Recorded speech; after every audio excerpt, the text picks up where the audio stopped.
believe your eyes, you can believe your ears. The fact that we know it was driving while black because William said, "Why are you stopping me?" And the officer told him, "Well, you don't have your headlights on," even though it was 4 o'clock in the afternoon, broad daylight. The fact that he said, "Why do I have to have my headlights on?" The officer said, "The law says when it's raining or foggy, you have to have your headlights on." It was clear from the video, it wasn't any kind of inclement weather. So William knew that the officer was not being truthful. And so he exercised his rights as an American citizen, and he said, "I want to speak to your supervisor."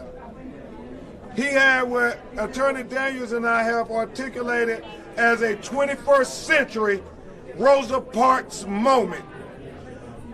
Black Americans get tired of having their civil rights and their constitutional rights disrespected over and over again. So that day, William said, "I want to speak to your supervisor." And when he said that, you see from the video the response from these officers that were violating his Fourth Amendment constitutional rights against unlawful searches and seizures. And they shattered his window, and they beat him and brutalized him. And even when he was handcuffed, they repeatedly slammed his head to the concrete. Attorney Daniels is certainly going to go into more detail about his medical conditions and the psychological trauma he's having. But before we do that, we want to introduce you to our legal team. Attorney Harry Daniels is the person who has convened all of us to champion the cause for justice. We've worked on cases all across America. Attorney Sue Ann Robinson is going to be working with Attorney Daniels on filing all the legal motions that we feel must be filed to get justice for William McDaniels, and to let the Jacksonville Sheriff's Office know that they cannot condone this. They cannot justify this. They must condemn this. They must say that this does not represent our training, our policies, or our values. And they should terminate this officer immediately. And if they don't, then that would be a basis for the litigation that Attorney Daniels and I intend to file. Along with Attorney Robinson and Attorney Daniels, we are very proud to have one of the pioneering trailblazers in the field of police unjustified force and brutality. And that is John Barris, who represented Rodney King.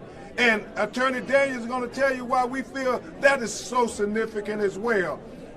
I would be remiss if I didn't acknowledge this great black mother who obviously was just heartbroken and emotional when she saw the video. Miss Solomon thought, "Thank God my son didn't become like Trayvon Martin or George Floyd or Ahmaud Arbery and become the next hashtag. Thank God." And so after you hear from the attorneys and the breaking news, we will have you hear from William McNeil Jr. and Miss Solomon, if she's so inclined to address you. And after that, we will take your questions. But as we're about to go into detail, and Attorney Daniels, why don't you get the exhibit list? Go ahead. Because William said that they pulled a gun on him. Remember, this is for him not having a headlight. And Attorney Daniels and Attorney Robinson and our legal team, we knew that we were going to have to provide irrefutable evidence because the Sheriff's Department was silent on that. They only released videos that they didn't try to corroborate, they tried to explain away what happened. But because we have a good legal team working and Mr. Daniels is going to go into this, Harry, you got that right there. It is clear that William McNeil Jr. was not lying when he said the police had him at gunpoint. We know there are other videos that exist, right, Attorney Daniels, that we do not have. And we don't think this is the only officer who drew his gun on this unarmed young black man who, look at the video, he never escalated anything. He was never violent. He's a college student. He's never been convicted of anything. He's never even been arrested of anything. But yet, he was treated like a hardened criminal the way they brutalized him. And so at this time, I'm going to have my great co-counsel, Attorney Harry Daniels, talk to you about what this means and how significant of a development this is as we prepare to explore every legal remedy to get justice for William McNeil Jr. And I know him and Attorney Robinson have been working hard, getting ready to file the legal documentation. Attorney Daniels. Thank you, Attorney Crump. You know, at the beginning of this case, when we were retained by William, you know, we asked the question, why didn't you get out of the vehicle? But first of all, being stopped and being told that you've been pulled over because you didn't have headlights on in the daytime and being told it's raining when a drop is not falling from the sky to give you suspicions at the beginning. To see an officer put his hands on his weapon when you know you didn't violate a traffic violation, give you hesitation. But to be held at gunpoint, for a civil infraction, that's an infraction where you just only pay a fine, $15 at most, to be held at gunpoint. You know, Mr. McNeil William represents our heroes of the civil rights movement. Amen. As being talked about Rosa Parks. See, in 1955, she refused to give her seat up, and it started a movement. Amen. And in 2025, you see William McNeil, college student, mentor, doing everything right. Amen. Everything he was taught to do by his mother, still subjected to police brutality, misconduct, a sheriff who willing to expand a narrative that absolutely is a divorce from reality. I said a divorce from reality, because the fact remains that if a picture is worth 1,000 words, a video is worth 1 million. Yeah. The next day, William was arrested, taken to jail, taken to the hospital. At the hospital, he was diagnosed with a brain injury, closed head injury. The next day, he was sent before a judge, not knowing anything about the law. He pled, and Attorney Robinson come up and talk more about that, to suspended license and resistance without violence. You know, when I was a criminal defense lawyer, I have Graylin Ward up there, great criminal defense lawyer. You got to enter into a plea knowingly, voluntary, and intelligently. Yeah. How can he enter into a plea when he has a closed head injury, suffer from concussion, and can't even remember his name? And he's in jail for not having a headlight. Spent 2 days in jail. So Attorney Robinson and myself, we're going to petition the courts not only to pursue justice on the civil grounds, not just pursuing justice on a criminal grounds and try to get the officer arrested, but pursuing justice to secure his freedom. Yeah. Because no way he should have been charged with a crime, because let me be very clear, the stop was unconstitutional from the beginning. It wasn't just pretextual, it was racial profiling and unlawful. And he suffered a beating that nobody should suffer. We have Attorney Burris here who's going to come next and talk about the Rodney King and how it relates to Ms. McNeil, how these things continue to happen. Then we'll have Sue Ann Robinson come up and we're going to take a Q&A. That's right. Okay. Thank you, Harry and Ben.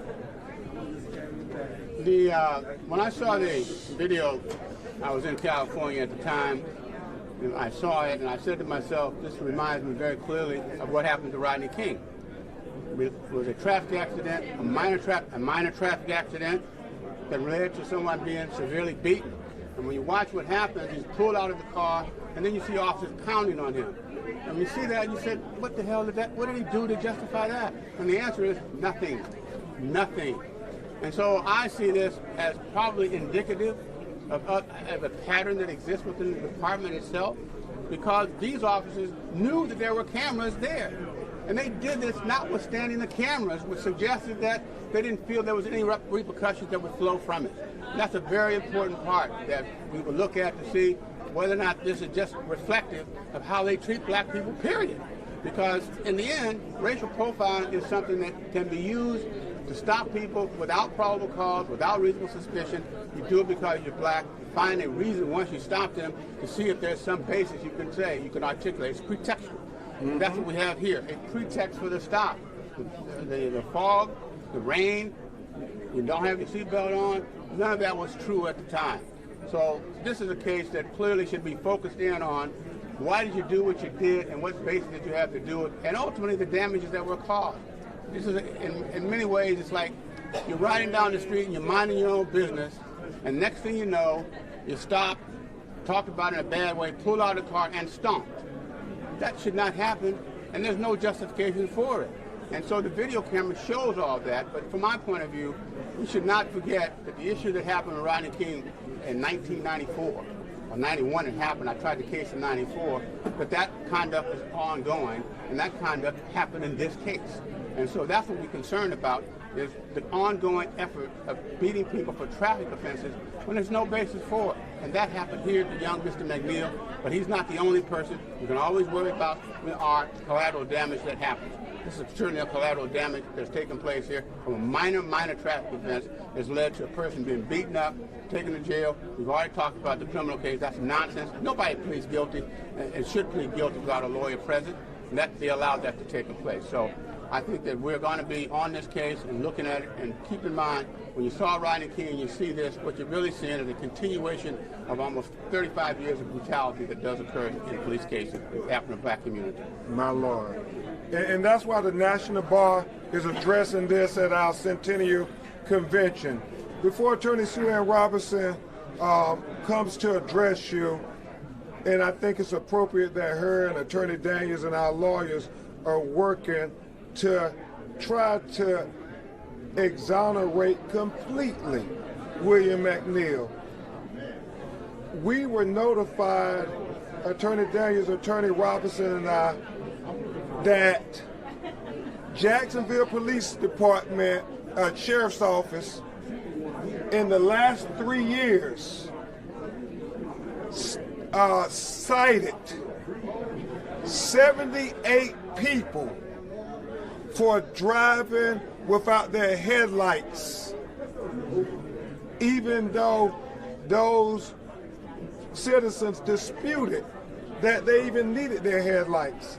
But what it's telling, right, Attorney Daniels, is the fact that it was 63 of them that were black Americans. Jacksonville African American population is only 15%. So how is it that you have such an overwhelming number of black people being charged and arrested for driving without headlights? It is exactly as Attorney Barrett said, it is pretextual. What white people don't drive cars without headlights on in broad daylight, why are they being stopped? Why is it only black people being stopped? This is just a case of driving while black. It is that simple. Now you're going to hear from Attorney Sue Ann Robinson. She's a brilliant lawyer who is helping lead this effort. And Attorney Robinson will talk a little bit about what her and Attorney Daniels are working on as it relates to trying to exonerate Mr. McNeil. Hey everybody, Sue Ann Robinson. As Attorney Crump said, this is a case of driving while black, and driving while black has so many consequences. for Mr. McNeil, an additional consequence that we don't talk about enough, that we don't discuss enough, is not just the physical beating, but also the spiritual beating, the emotional trauma, never being arrested, your first time you're interacting with a police officer and it's an extremely violent, aggressive experience, but also the beating of his reputation. Mr. McNeil has been criminalized. He is a college student pursuing a degree in biology. He plays an instrument. He is in the band.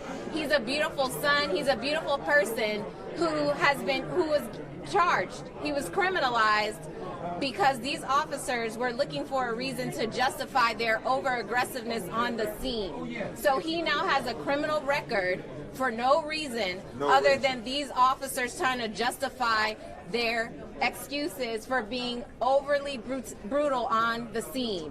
So that criminal record now should not have to follow him. It happens in all cases. They just make up charges and then hope that it goes away. So we're stopping that with Mr. McNeil. We're going to fight to clear his name, exonerate him, clear his criminal record so he can go forward, hopefully, with his college degree and be a success. Because he's doing every single thing that we direct our children to do. I'm a mother, and he did every single thing. He stayed calm.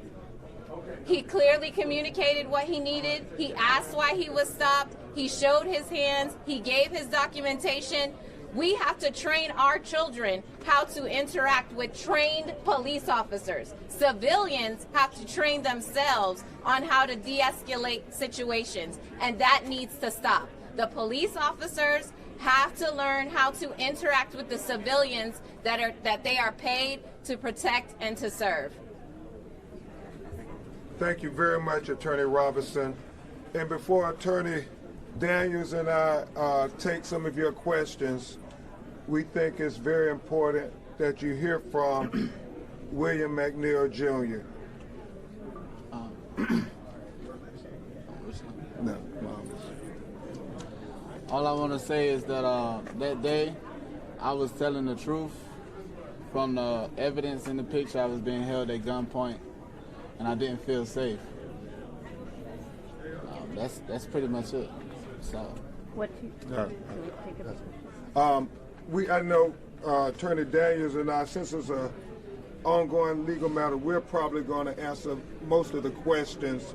But what is your question? And I was just asking how he's feeling now, physically, emotionally. Traumatized. I'm still afraid of police. Still frightened at night. I don't sleep still as much as I used to. That's pretty much it.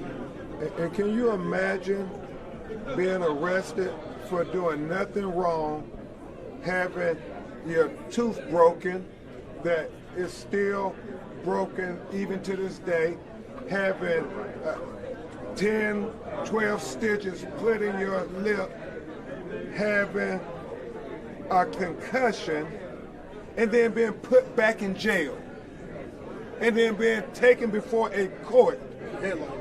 Yeah, for headlights. Having a gun drawn on you for not having headlights. That's why Attorney Daniels and Attorney Robinson and us are going to file to exonerate him because he committed no crime. He didn't resist arrest. Look at that video. Believe your ears. Believe your eyes. We don't need the sheriff to try to tell us what we saw. We can interpret what we saw for ourselves. And so, William, just know you're not alone. Ms. Solomon, you all are not alone. The National Bar Association and people of goodwill all across America are standing with you all. And we'll take your questions if you have any. Ms. Solomon, do you want to say something? Right to the right. Where did this image come from, and why are we seeing it? Yeah, because I'll let Attorney Daniels go first. Where did the image The come video. from? Well, that's a great question. First of all, the sheriff released 3 body cameras. It was several officers on the scene. He didn't release the body camera of this officer that had the weapon. In fact, his camera would have showed that William's hands was up the whole entire time. So we believe he was strategically not released by the Jacksonville Sheriff Office. That image come from a body camera from one of the officers on scene. One of the videos that was released or not? One of the videos that were released. And you found it and slowed it down. Found it, slowed it down. But note what Attorney Daniels said. We believe there are more videos that exist that have not been released. What was We it? want The full dash cam video. transparency. The The dash cam dash cam video. That shows it wasn't raining. As you can see, when the officers came on scene, no windshield wipers. If you had the dash cam, which start recording a minute before it comes on, it would show no rain, no fog, no smoke. This was an absolutely unlawful stop, and everything that came from it was unlawful. This not fruit of the poisonous tree. It's a rotten root. Exactly. And just know, I implore you to go watch the video from beginning to end. William did everything that was within his rights as an American citizen. I know our white brothers and sisters can't understand this notion of just being stopped by the police for no reason. For no reason. And as Attorney Barris and Attorney Robertson articulated so well, and then they have to criminalize you because people start to look. You see that he got injuries, that he's in the hospital. So if you got these terrible injuries, we got to come up with a reason to justify why we brutalized you. And so then they say, you resisted arrest without violence. Anytime you hear that conviction, you know they are grabbing at straws. They grasping. They have nothing. And thank God that William videoed the interaction. And we encourage everybody to video interactions. Can you imagine what the narrative would have been? I guess we know because the police report is contradicted by the video. Read the police report, watch the video, and see if they're telling the truth. They don't add up. Let me just say the other part of this. There's a real rush to judgment here. Because rarely, if ever, a person who has been injured like this goes to court the next day and a plea guilty is given. And they basically eliminate some of the more serious charges. They do get them to plead to resisting arrest without violence. This is not done. This is the reason why, to get him in the criminal justice system, to take the heat off of the police by them saying, look, he pled guilty to something, right? But the truth of the matter is he had no counsel, he had no lawyer.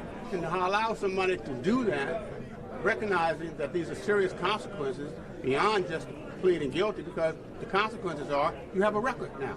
You have a criminal record, and that criminal record will follow you forever. So we have to do the whole question of exonerating him from those criminal records. But with a rush to judgment to get a plea for him to justify the officer's conduct. Yeah. Was there a public really what it defender? is, Attorney Barris, it's insult on top of injury, literally. I mean, think about it. Now you're going to have a criminal record now that you already gave him injuries for life. Now he's going to have a criminal record. It's insult on top of injury. And no, we're not aware. There was no public. He had no lawyer. No public defender. No There was lawyer. no public defender appointed when he was. No, ma'am. This is the first appearance. And they said Rarely you does that can happen. plea and you can go home, or you don't plea and go back to jail. Which Can you question? just walk us through what's next? What are you filing? What are you filing? Certainly. Because these young, brilliant lawyers who I'm honored to co-counsel with, they're going to challenge this conviction. And then, as we've said all along, we believe that this was excessive force, that this was a violation of William McNeil's Fourth Amendment constitutional rights against the prohibition of unlawful searches and seizure.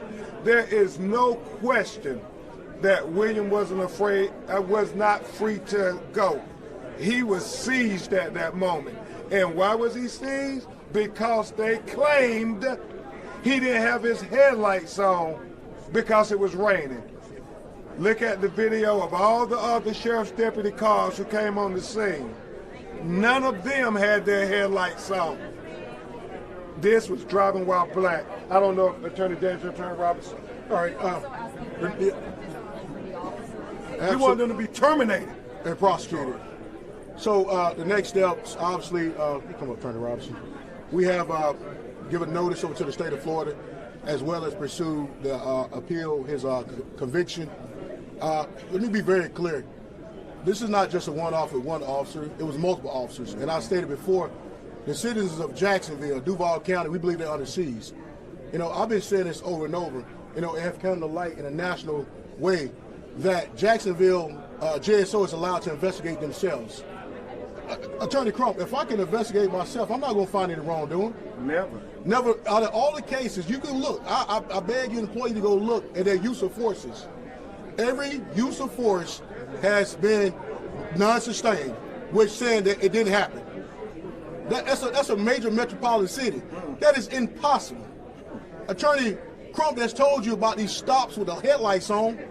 63 of them were black out of 78. That's a problem. So not just following the suit on the officers that committed acts that day, but we believe this is policy, practice, a custom of the Jacksonville Sheriff Office. And we're going to overturn every rock, every stone, hell, and every pebble to get justice, not just for the McNeil family, but everybody. This is an issue not only in Jacksonville, but in America. Attorney Robinson, did I say it all? Well, I just wanted to clarify. So it sounds like you would be filing a federal civil rights lawsuit. Absolutely. Yeah, we will today, but that it hasn't happened yet. It has not happened. We still want all the evidence. And you know, one thing that is awfully peculiar to us, when you have video, why does it take you 6 months and a year to investigate? I tell you, if it was somebody from our community that they had doing something inappropriate or illegal on video, it would not take 6 months to investigate. It would take 6 hours more than likely, and that video would be everywhere. You know, Jacksonville Sheriff's Office had the video of what happened to William McNeil on day one. This is their video. What was it? Yeah, their video. They knew these officers drew a gun on him. They knew the officers brutalized him. They knew that on day one. And they lied in the police record. And the supervisor signed off on it. Any other questions? I did have another question. So you had mentioned why you're doing this here while the convention is going on. Yes, ma'am. What are the implications for Chicago? Well, I certainly talking to several civil rights lawyers in Chicago as well as across America. They say this is a devastating phenomenon in Cook County as well. Racial profiling, driving while black. But we see right now in America, especially with what's going on with the immigration enforcement, there are more and more unconstitutional detentions and searches and seizures. America is at a crossroads, and that's why the National Bar Association is more relevant than ever in 2025. Are we going to be a nation who respects democracy and the Constitution and due process, or are we going to be a police state where the police can do anything in violation of our constitutional rights and have no accountability? That's why the National Bar Association is making this issue be highlighted at our convention. 100 years ago in 1925, when our organization was started, it was about them racially profiling black men and lynching them, violating their constitutional rights. 100 years later, we're reminded that we have more fighting to do if we're going to make sure that all American citizens are granted the American promise of life, liberty, and the pursuit of happiness. And the NBA is unapologetic in our defense of black life, black liberty, and black humanity. Let us know about this. Just expanding on your question, I'm sorry, my name is Lee Merritt. I'm also a civil rights attorney, and I am associated with these brothers as a part of a dream team with the Juan Dallas case in Mobile, Alabama. You asked about how does this apply to Chicago, and it's important the National Bar Association is an association of black attorneys that includes the Attorney General for Illinois, Kwame Raoul, and we believe that this is a national problem. So from Laquan McDonald's to Jamel Roberson to countless bodies here, police violence is an issue here in Chicago, and we're going to take every instance from Jacksonville to what happened to Mr. McMillan, and make sure that we continue to coordinate across on national lines, and so I appreciate the question about how does this matter in Chicago. It matters all over the country, and we as a bar association are addressing it collectively. Thank you, Mr. I would say one additional point what Lee has said here, why it matters. Racial profiling is a pandemic that happens all over the country. I've been in cases where we've had stop data, where we've had every person talk about when they stopped, the race, color, etc. In every case, in every city that I've been involved in, black people are stopped disproportionately higher than all other ethnic groups. And it's very difficult. And the reason for that is that these officers want to stop your car for whatever reason, generally for no reason, so they can search your car. And why that's important here, this car was searched after he was taken away, and there was nothing found in his car. And that's the beauty of this, that regardless, there was no evidence found in his car. They claim they found a knife that he allegedly was reaching for. Watch the video. Yeah. Watch the video. And if they would tell you an untruth in the initial police report, do you think it's that far of a stretch now that this video has went viral and been seen over 50 million times that they're going to tell you the truth now? He wasn't reaching for any knife.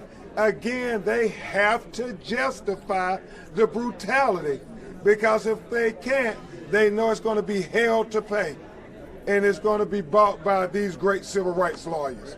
Actually, if you look at the video at the end, when he was in handcuffs, they put him in the car, they discovered the knife then. That's the first time they discovered it. They didn't see any knife, they didn't see anything. The video of this officer with the gun, his video would have showed, if it was released, And they would have said it. that he would have had it, that his hands didn't move. And they would have said it. You would have heard it on the video. You would have heard them saying, oh, he got a weapon. They didn't say anything about that. It was all after the fact to try to justify the unjustifiable brutality for driving while black. Any more questions? Last one. If I'm recalling correctly, I thought I had heard some comment out of Jacksonville that because Mr. McNeil was recording this, that there was a motive, that he had an agenda. Yeah. Would anyone like to respond to that? Certainly. You know, it's sad. It's very sad when you have all the objective evidence in the world. You have visual evidence, you have audio evidence, you have ocular proof of everything that happened, and you can put it in full context. You can see it wasn't raining. You can see there was no fog. You can see there was no inclement weather. You can see all of your officers didn't have their headlights on either. So to try to suggest that William McNeil staged all of this is ludicrous. I mean, it's asinine. Instead of the sheriff coming out and saying, we've reviewed the video and all of the evidence, we've read the police reports, and we believe what you see on that video is not justifiable. We condemn it, we hold these officers accountable, and we terminate them because we don't want police in our department to think that this is good policing. But they have chosen not to do that. They have chosen to try to criminalize this young man when their Jacksonville Sheriff Department officers were the criminals on that day. Thank you. Appreciate it. Thank you, guys.